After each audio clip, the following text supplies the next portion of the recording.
a recent visit by U.S. officials to Greenland has ignited diplomatic tensions.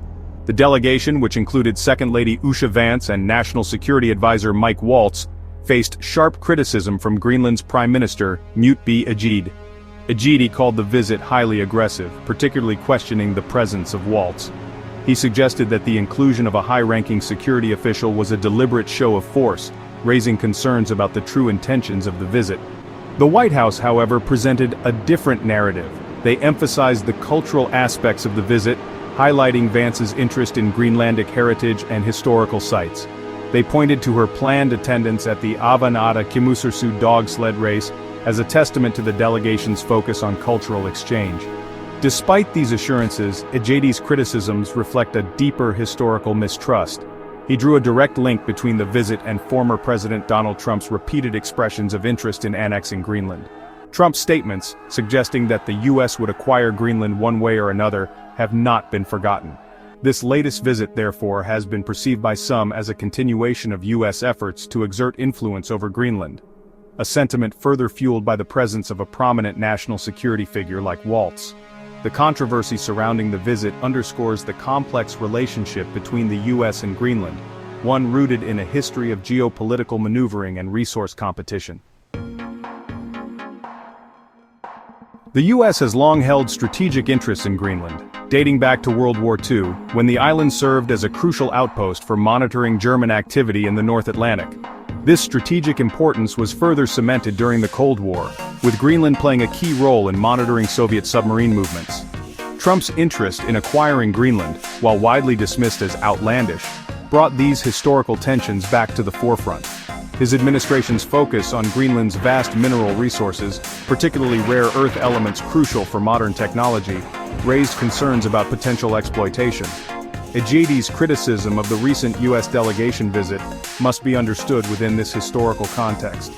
The presence of National Security Advisor Waltz, a figure closely associated with U.S. strategic interests, has amplified anxieties about the U.S.'s true intentions. Greenland finds itself caught between its historical ties with Denmark, its desire for economic development, and the growing geopolitical competition in the Arctic region. The U.S. delegation's visit, while framed as cultural, has inadvertently exposed these underlying tensions and fueled anxieties about Greenland's future. The U.S. delegation's visit to Greenland cannot be viewed in isolation. It unfolds against the backdrop of intensifying geopolitical competition in the Arctic region. Climate change, with its dramatic impact on Arctic ice melt, has opened up new shipping routes and access to previously untapped resources. This has led to a renewed focus on the Arctic from global powers including the US, Russia, and China. Each nation sees both economic and strategic opportunities in the region, leading to increased military activity and resource exploration. Greenland, with its vast mineral wealth and strategic location, finds itself at the center of this geopolitical chess game. The U.S., eager to secure its interests in the region, sees Greenland as a potential partner in countering Russian and Chinese influence. Ejide's criticism of the U.S. delegation's visit reflects a growing awareness within Greenland of its own leverage in this complex geopolitical landscape. By publicly challenging the U.S., Ejide signals Greenland's determination to assert its autonomy and protect its interests. While Greenland gained self-rule in 2009, Denmark retains control over key areas, including foreign, security, and defense policies.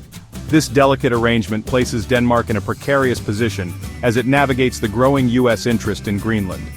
Denmark, a NATO ally, values its relationship with the U.S., but also recognizes the importance of respecting Greenland's autonomy. The recent U.S. delegation's visit has put Denmark in a difficult spot, forcing it to balance its alliance commitments with its responsibility towards Greenland. Danish Prime Minister Mette Frederiksen has expressed concerns about the U.S. visit, emphasizing the need for cooperation that respects Greenland's sovereignty.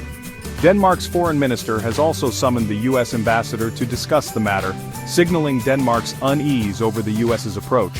The U.S. delegation's visit has highlighted the complexity of the trilateral relationship between the U.S., Greenland, and Denmark. It has also underscored the challenges Denmark faces in balancing its own interests with those of Greenland in an era of heightened geopolitical competition.